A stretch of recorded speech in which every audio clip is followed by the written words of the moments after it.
Welcome back to every NES game.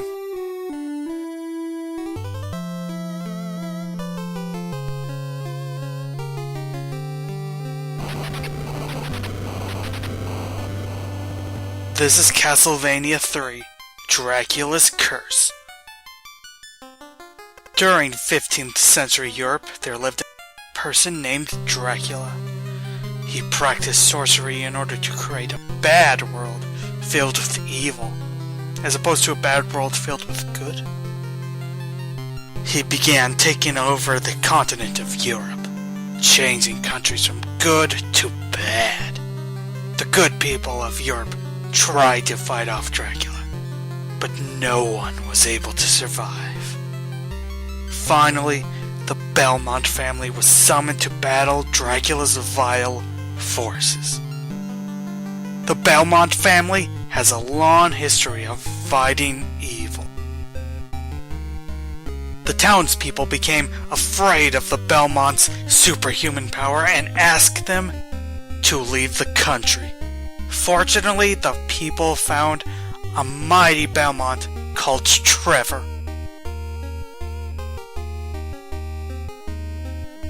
The curse of Dracula has begun. The fate of Europe lies with Trevor.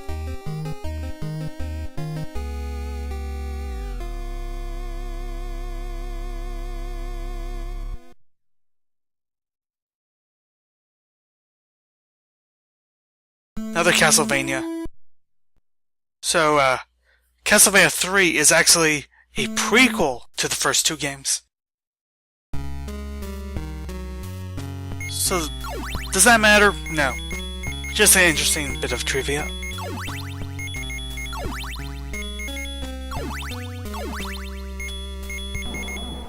But in Slider, of course, makes the most sense. Glad you can enter a name.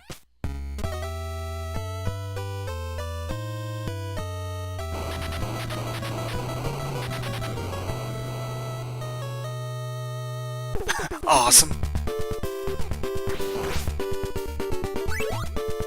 We immediately upgrade our whip.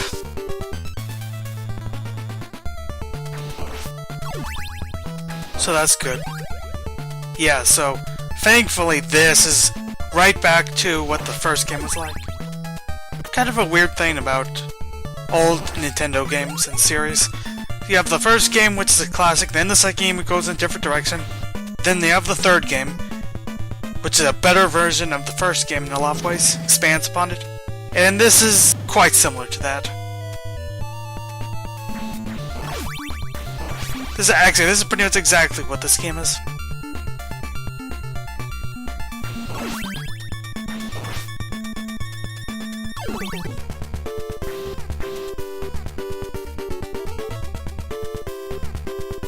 Music's awesome, of course.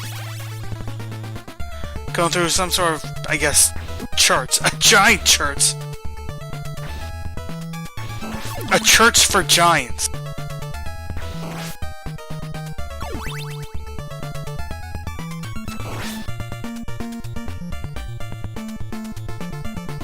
So yeah, it plays pretty much like the first game.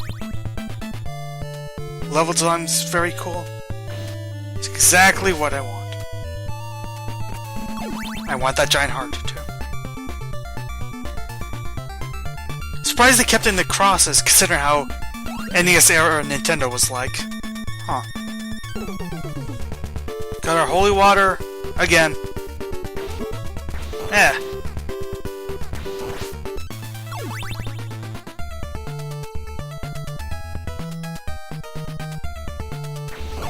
No, it's up. He's just gonna run out of bones.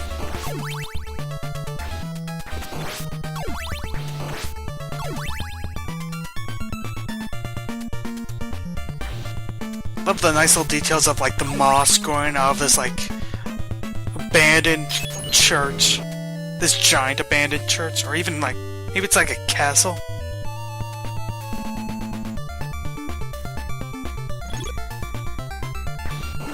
Weird little platform. If you jump on it, it spins like that and you fall down. Oh no, Medusa heads. Ugh. So there's one little issue with playing this game on emulator. For some reason, the music will occasionally skip a note. If you're not used to it, you might not notice, but it is.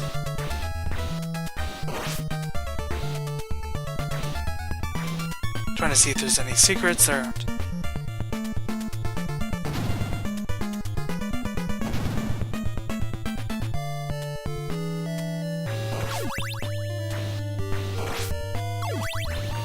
They look like zombies. For a second I thought they were just like weird hooded figures.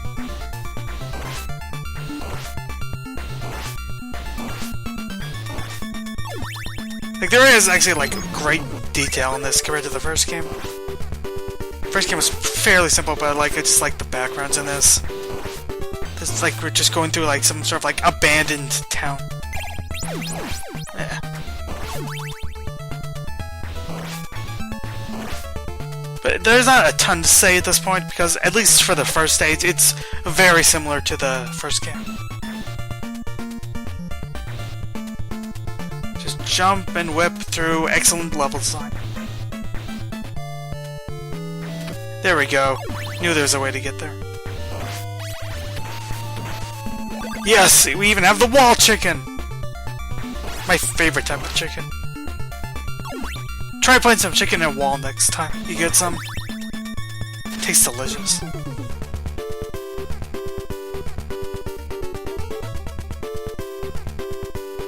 You might say that seems ridiculous. Why would put chicken in a wall make it taste better? And to that I say, have you tried it? Didn't think so. Oh god, these things. Little dragon heads made of bone! Skeleton dragon heads.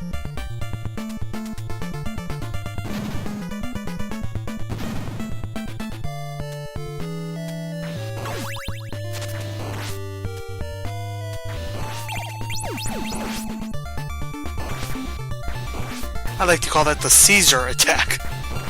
Yeah. Bit silly. Oh no, I got the knife again. The most useless sub-weapon.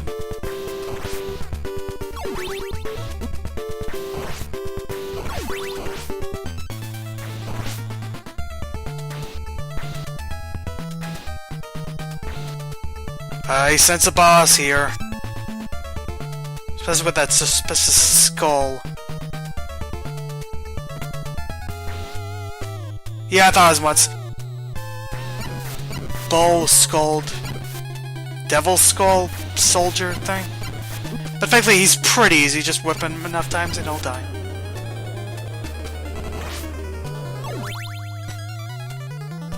And have the scream of the Doom demons? Huh. Anyway, we're done.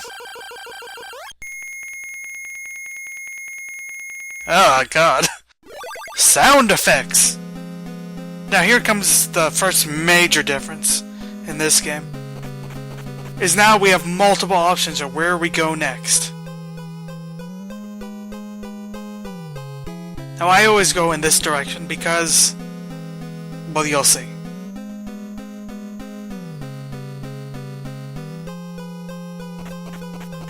Yeah, you get to choose what the next level is. And this one is in some sort of spooky clock tower. This kind of became like a weird staple of Castlevania levels after this.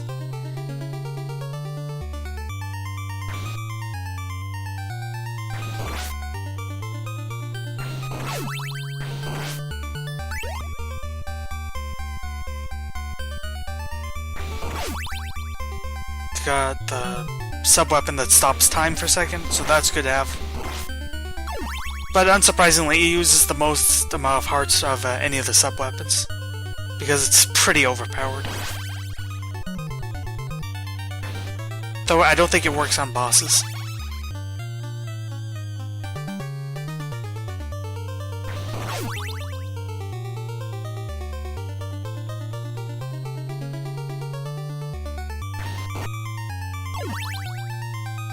Castlevania 3 really loves its stairs.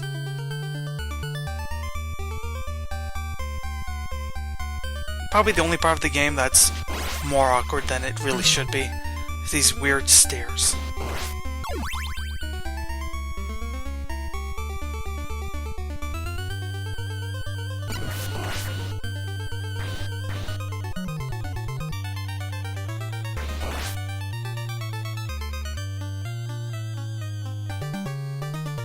Didn't want to get the holy water.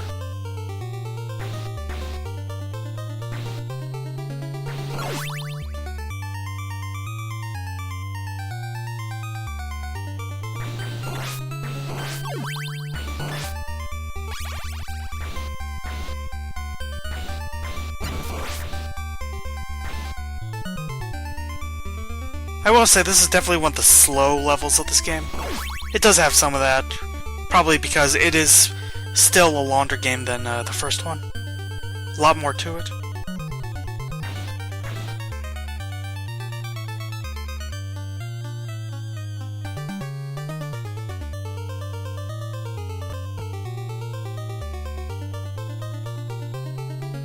It's actually really interesting because, like, Mario 2, Zelda 2, and Castlevania 2 all came out around the same time, and all of them were like sequels to really successful games that went in a radically different direction. And after that, they all decided to go back to being closer to what the first game was like.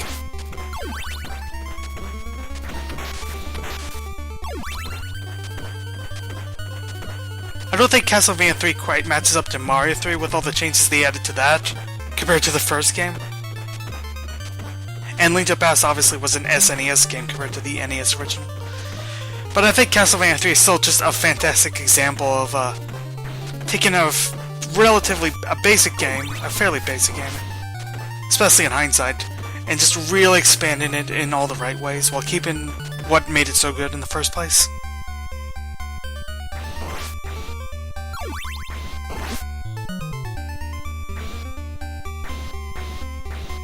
Deal with these Medusa heads while that axe disappears.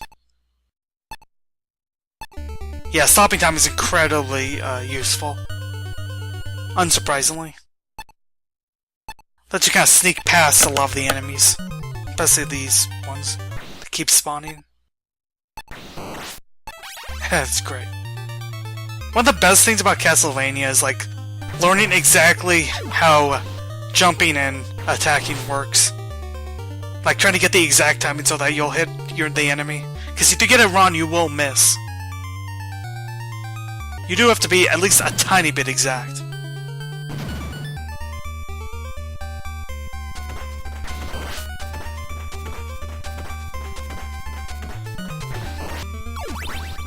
It doesn't have to be too exact when doing that, but it has to be just enough.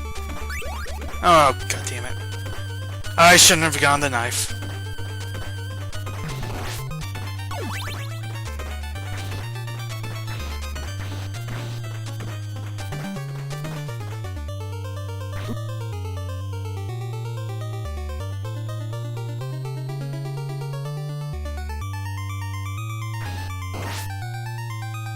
These sort of like gears that you can jump on is really cool for the time.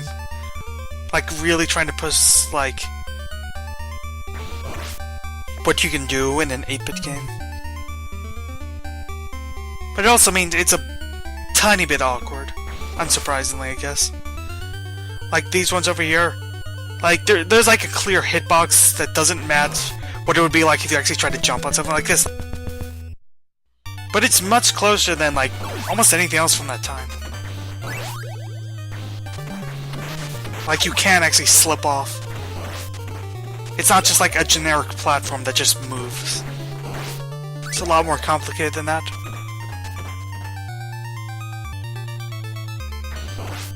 Like, I don't know if it was as difficult as I'm making it seem like to make this sort of thing at the time. But I feel fairly certain that most games didn't attempt anything this complicated for a platform like this.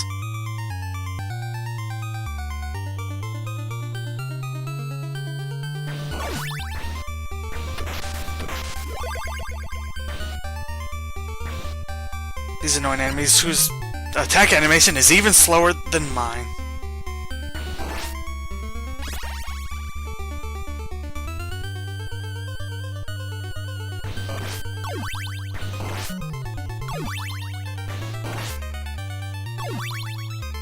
What's this?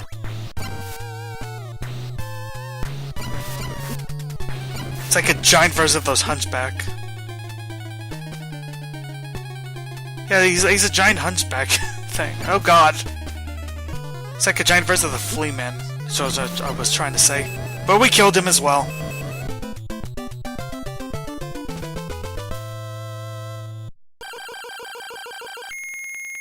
And this leads us to the other big chains in this game.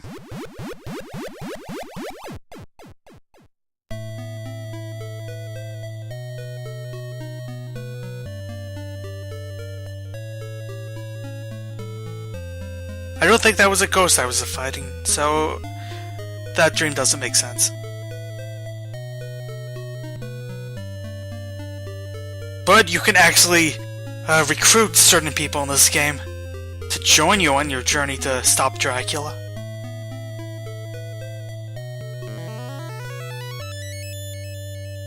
That's the handshake sound effect.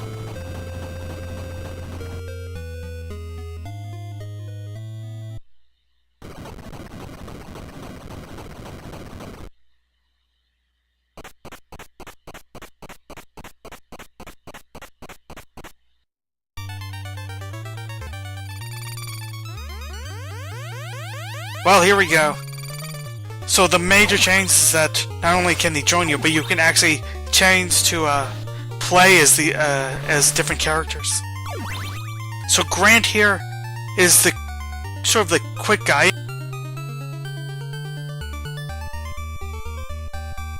He can jump around on ceilings and walls like that. Pretty cool. Disadvantage is that he's the weakest character all around.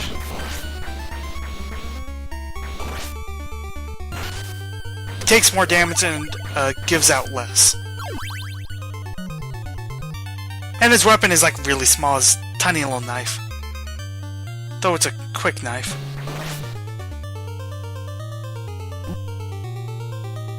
Since we're gonna have to go back all the way back to the beginning of the level, might as well play as him. Takes me a bit to remember how to use his wall climbing ability.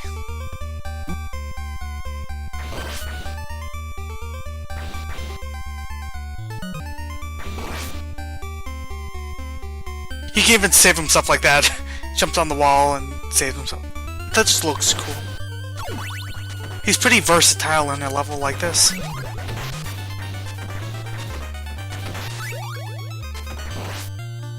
And the Roman numerals from the first game come back as well.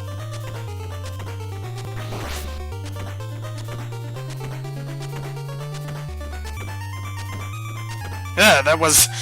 What happened there?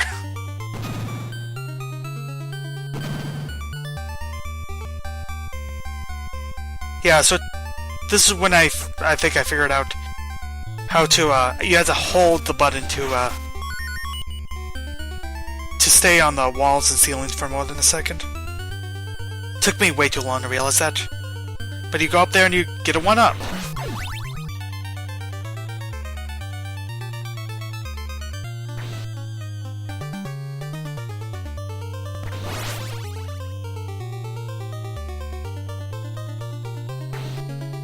The thing is that when you find another party member in the game, you have to choose which one you keep. You can only have Trevor and one other person. So I've never played past a certain point with Grant. Yeah, when I've played, I usually play with a certain other character you get, and Trevor way more than Grant. But Grant is really fun in certain circumstances. Honestly, I need to play a lot more Castlevania 3. I've never properly beaten it. I don't think I've even gotten to the final level. It's because it's a longer game, it gets more difficult, I think, than the first game. I would say the 4th and 5th bosses and the final boss are like the only super tough parts of Castlevania 1. Like, I'd say the latter half of this game gets pretty challenging. Including the bosses. Oh god, I'm stuck. Ah, well, that's weird. Why did I picked a weird time to change back to Trevor.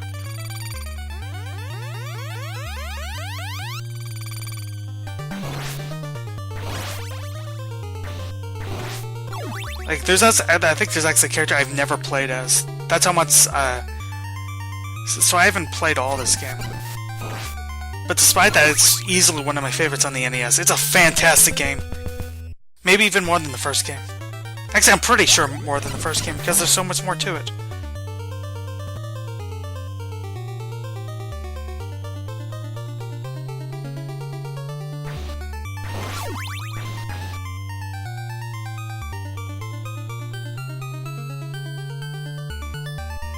It's one of those games, probably one of the oldest games I can think of, where I really want an excuse to just play it again, and actually try to beat it.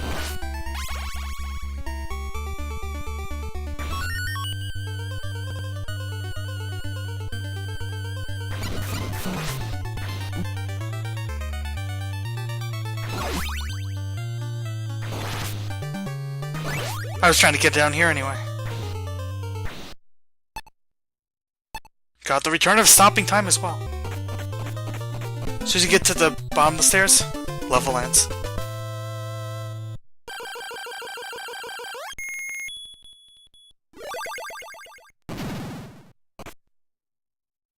Unfortunately, this is where the emulator decided to be a bit annoying. So yeah, basically this is... You just skip the scene where it shows what path you take. So this, I believe, is the path you end up on if you take during your first choice to choose your level. After the first level, you could either go to the clock tower or go to this level.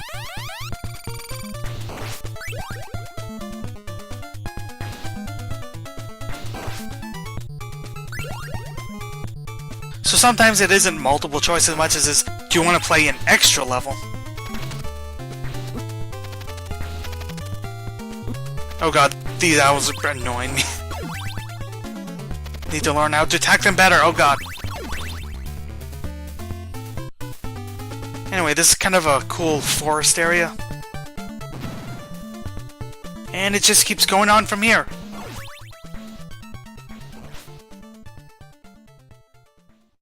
It's a really awesome game. Like, easily one of the best on the NES. Highly recommended if you can, you know, on wherever it's sold. I know it's on the WiiWare. I mean, it's the Wii's virtual console. I don't think it's on the Wii U's. It might be on the 3DS. I think it's on 3DS as well. Yeah, in terms of trivia for this game, one interesting thing that comes to mind is that this is one of the games where, like, for reasons I'm not entirely sure about, the music's actually different in the Japanese version. Maybe the European version too, I'm not sure. But in the Japanese version, there's actually, I think they had like some sort of chip or something to have higher quality music for Castlevania 3, but only in the Japanese Famicom version. Not in the NES version. Bit interesting, though, because I played it first, I do have a bias towards how it sounds in this version. Also, stuff I read, they made certain changes that actually kind of makes the NES version more difficult in some ways. Which is weird, because a lot of times back in the day, they would do the opposite. But other than that, yep, that was Castlevania 3, alright. And now we're done with Castlevania on NES. It was fun while it lasted.